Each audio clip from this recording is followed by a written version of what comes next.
سیاسی خدمات انجام دیا کرتے تھے۔ ان اموی خلفاء اور ان کی طرف سے مقرر کردہ عمال کی زیر نگرانی صحابہ کرام تمام جنگی اور جہادی محاذوں پر مصروف عمل رہے، چاہے وہ ایران اور خراسان کے محاذ ہوں یا پھر رومی اور بازنطینی سلطنت کے خلاف کی گئی لشکر کشی ہوں۔ ان جہادی سرگرمیوں کے لیے انہوں نے اموی خلفاء کی طرف سے پیش کردہ تمام عہدوں کو قبول کیا، چاہے وہ بری فوجوں کی صبح سالاری ہو یا پھر سمندروں کی امیل البحری۔ اسی طرح صوبوں کی گورنری، صدقات کی عمالی اور خزاں و افتاء تمام شعبوں پر صحابہ کرام اموی خلفاء سے بھرپور تعاون کرتے آئے۔ اموی خلفاء کے ساتھ صحابہ کرام کا یہ تعاون و مشارکت ثابت کرتا ہے کہ ان کی نظروں میں امرائے بنو امیہ اسی طور کے جائز خلفاء تھے جس طور کے خلفائے اربعہ تھے، اور اصحاب رسول صلی اللہ علیہ وآلہ وسلم کے نزدیک اسلامی خلافت افراد و اشخاص اور ان کی حیثیتوں اور مرتبوں پر منحصر نہیں تھی، بلکہ وہ اصول اسلام اور اقدار خلافت پر استوار تھی۔ یہی وجہ تھی کہ اموی خلافت میں اسلام کا نور آفتاب آدھی سے زیادہ معلوم دنیا پر چھا گیا، اور صرف چند دہائیوں میں مسلمانوں کی تعداد کروڑوں تک پہنچ گئی۔ ترکستان، چین، افریقہ، ہندوستان، یورپ، غرب دنیا کے ہر متمدن خطے میں اسلام کا پیغام پہنچ گیا۔ نبی کریم صلی اللہ علیہ وآلہ وسلم کے دور مسعود اور دور صحابہ سے جو وراثت اموی خلفاء کو ملی تھی، اسے انہوں نے اپنی کمائی اور محنت سے چار چاند لگا دیے۔ خلافت یزید بن معاویہ کے دور میں افریقہ کے بربر قبائل تقریباً سب کے سب مشرف با اسلام ہو گئے تھے۔ ہندوستان میں محمد بن قاسم کی جہادی مسائی کے نتیجے میں دیکھتے ہی دیکھتے کئی بلاد میں اسلام پہنچ گیا۔ قتیبہ بن مسلم کے ذریعے چین کی سرحد تک اسلام پہنچا تو طارق بن زیاد کے قدموں نے اسے اسپہانیہ تک راہ دکھائی۔ المختصر، خلافت اسلامیہ کے اس مبارک دور میں اسلام کی اشاعت روز افزوں ہوئی اور اتنی کثیر تعداد میں غیر مسلموں نے اسلام قبول کیا کہ عقل حیران و ششدر رہ جاتی ہے۔ اموی دور میں مسلم تہذیب و تمدن اپنے عروج کو پہنچا، کئی شعبوں میں مسلمانوں نے ترقی کی۔ امیر عبد الملک بن مروان کے دور میں پہلے اسلامی سکے کا اجرا ہوا، اس سے قبل عرب میں ایرانی درہم اور رومی دینار چلتے تھے، جس کی وجہ سے مسلمانوں کی اقتصادی ترقی پر ایک حد تک یہ غیر مسلم قدغن لگا سکتے تھے۔ امیر حجاج بن یوسف ثقفی کے زیر نگرانی عراق میں اسلامی ٹکسال قائم کی گئی اور اسلامی سکے جاری کیے گئے، جن کے ایک طرف قل هو اللہ احد اور دوسری طرف لا الہ الا اللہ لکھا ہوتا تھا۔ اسی طرح امیر عبد الملک بن مروان نے اپنے دور میں عربی زبان کو دفتری زبان قرار دیا اور تمام دیوانوں کو عربی میں منتقل کروایا۔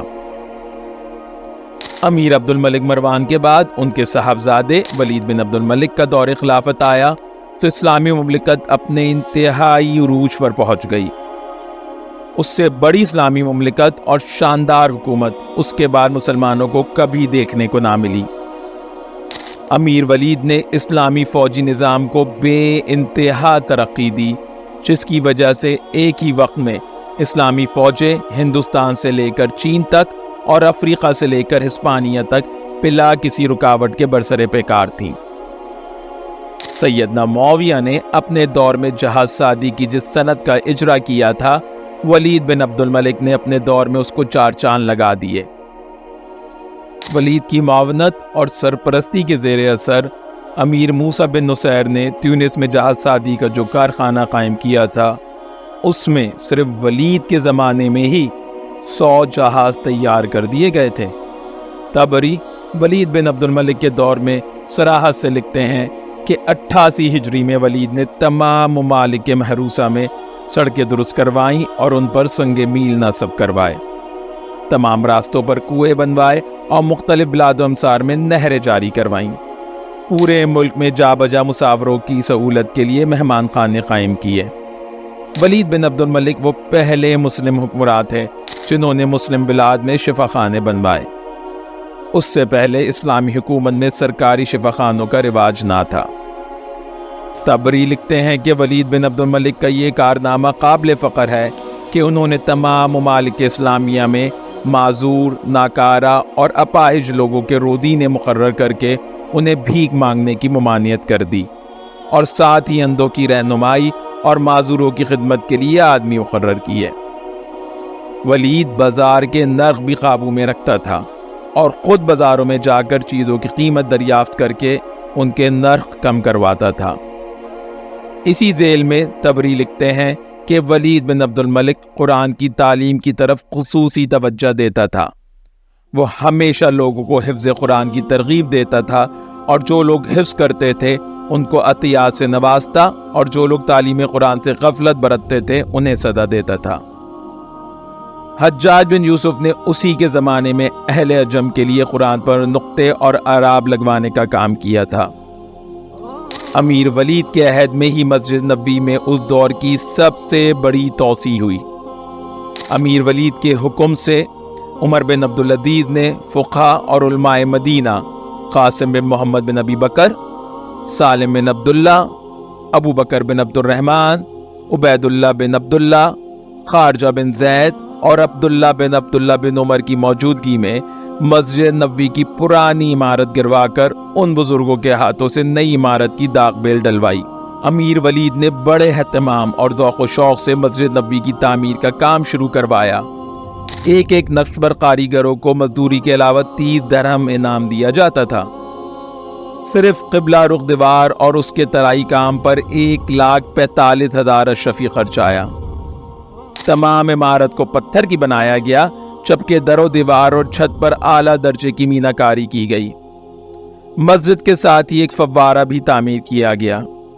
اس پوری توسیع میں تقریباً 3 سال کا وقت لگا، یہاں تک کہ 91 ہجری میں مسجد نبوی کی توسیع کا کام مکمل ہوا اور ولید دمشق سے مدینہ خود اس کے ملاحظہ کے لیے آیا۔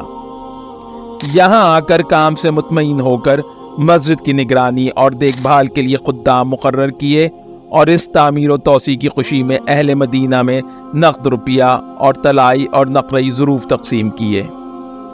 یہ تمام کام عمر بن عبدالعزیز اور فقہاء مدینہ کی زیر نگرانی کروائے گئے، تاکہ کسی بھی خلاف شرع چیز پر ان کی طرف سے ٹوک و تنبیہ آ سکے۔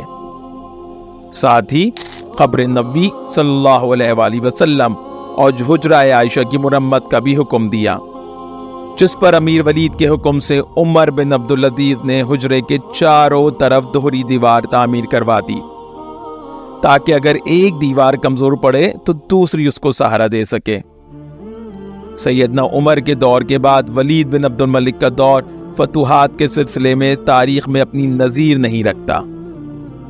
خوش قسمتی سے امیر ولید کو حجاج بن یوسف ثقفی جیسا مدبر گورنر نصیب ہو گیا، جس کے ماتحت محمد بن قاسم، قتیبہ بن مسلم، موسیٰ بن نصیر اور مسلمہ بن عبد الملک نے اپنے گھوڑوں کے سمو تلے یورپ اور ایشیا کے میدانوں کو رون ڈالا۔ ولید کے دور میں ہندوستان، ترکستان اور اندلس کی فتوحات ہوئیں۔ امیر ولید بن عبد الملک کے بعد ان کے بھائی سلیمان بن عبد الملک کا دور آتا ہے۔ سلیمان بن عبد الملک کے خیر کے کاموں کی وجہ سے لوگ اس کو مفتاح الخیر یعنی بھلائی کی کنجی کے نام سے یاد کرتے ہیں۔ مکہ مکرمہ میں پانی کی کافی قلت ہو جاتی تھی۔ اس پریشانی کے سد-باب کے لیے سلیمان بن عبد الملک نے مکہ میں میٹھے پانی کا ایک چشمہ جاری کروایا۔ اس کام کے لیے کوہ صبیر کے دامن میں ایک بہت بڑا تالاب بنایا گیا، جس سے سیسے کے نل کے ذریعے حرم میں پانی لایا گیا، جو زمزم کے کنویں کے درمیان سنگ رخام کے فوارے میں گرتا تھا۔ اس چشمے کی وجہ سے مکہ میں میٹھے پانی کی افراط ہو گئی۔ اسی طرح شام میں شہر رملہ کی تعمیر بھی سلیمان بن عبد الملک کا ایک قابل فخر کارنامہ ہے۔ دراصل یہ شہر بسایا تو ولید بن عبد الملک نے تھا، لیکن ولید نے یہاں صرف چند عمارتیں بنوا کر اس کو چھوڑ دیا تھا۔ سلیمان بن عبد الملک نے اس شہر کو بہت ترقی دی، یہاں بہت سی عمارتیں، جامع مسجد اور تالاب بنوائے، اور جو لوگ یہاں منتقل ہونا چاہتے تھے ان کو حکومتی خرچ پر گھر بنوا کر دیے۔ سلیمان بن عبد الملک کے بعد عمر بن عبدالعزیز کا دور آتا ہے۔ ان کے دور میں ہونے والی اصلاحات کسی سے مخفی نہیں، سو ان کا ادا کرنا طوالت کا باعث ہوگا۔ ان کی خدمات کی بابت یہ لکھ دینا ہی کافی ہے کہ کٹر بنو امیہ مخالفین بھی عمر بن عبدالعزیز کی اصلاحی مساعی کا دم بھرتے ہیں۔ عمر بن عبدالعزیز کے بعد یزید بن عبد الملک اور اس کے بعد اس کا بھائی ہشام بن عبد الملک برسر اقتدار آیا۔ ہشام بن عبد الملک کا شمار بنو امیہ کے ان 3 ممتاز خلفاء میں ہوتا ہے جنہوں نے تدبر و سیاست کا نقش تاریخ میں ثبت کر دیا۔ علامہ ابن کثیر ہشام بن عبد الملک کی بابت لکھتے ہیں کہ وہ بہت مدبر خلیفہ تھا۔ سلطنت کے چھوٹے تو چھوٹے معاملات اس کی نگاہوں سے مخفی نہ رہتے تھے۔ تحمل و بردباری اس کی امتیازی خصوصیات تھیں۔ ہشام بن عبد الملک نے اپنے عہد حکومت میں فوج کے شعبے کو بہت ترقی دی۔ کئی اہم اور حساس جگہوں پر مستحکم اور مضبوط قلعے بنوائے۔ بحری بیڑے کی ترقی کے لیے شمالی افریقہ میں جہاز سازی کے مزید نئے کارخانے بنوائے۔ ملکی مصنوعات کی صنعت کو ترقی دی، جن میں سر فہرست ریشمی کپڑوں کی صنعت تھی۔ لوگوں کے لیے روزگار کا انتظام کیا اور عوام کا طرز زندگی مزید بہتر بنایا۔ ہشام نے اپنے دور میں کئی نئے شہر تعمیر کروائے، جس میں سب سے مشہور سندھ کا شہر منصورہ تھا، جو کہ اپنے زمانے میں ہندوستان میں اسلامی حکومت کا دارالخلافہ تھا۔ ہشام کا ایک بہت بڑا کارنامہ حجاج کے کاروانوں کے لیے مکہ کی سمت میں آنے والے راستوں پر سرائے، حوض اور تالاب بنوانا بھی ہے۔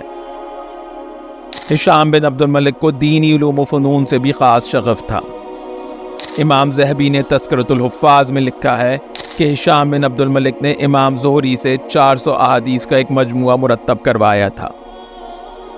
عقیدہ و عمل کے لحاظ سے تمام اموی خلفاء بشمول ہشام بن عبد الملک سچے مسلمان اور راسخ العقیدہ مومن تھے۔ اسی وجہ سے ہشام بن عبد الملک غلط عقائد رکھنے والے لوگوں پر کڑی نگاہ رکھتا تھا۔ اس نے جود بن درہم اور یونس بن غیلان کو خلق قرآن اور قدری عقائد رکھنے کی بنا پر قتل کروا دیا تھا۔ بعض محققین کے مطابق امیر ہشام بن عبد الملک پر آ کر نبی کریم صلی اللہ علیہ وآلہ وسلم کی 12 خلفاء کی پیشن گوئی پوری ہو جاتی ہے، اور یہی وجہ ہے کہ ہشام بن عبد الملک کے بعد بنو امیہ کا زوال و انحطاط شروع ہو جاتا ہے، اور آنے والا ہر خلیفہ پچھلے خلیفہ کے مقابلے میں کمزور ہوتا چلا جاتا ہے، یہاں تک کہ اگلے 6 سالوں میں خلافت بنو امیہ کا تختہ الٹ جاتا ہے۔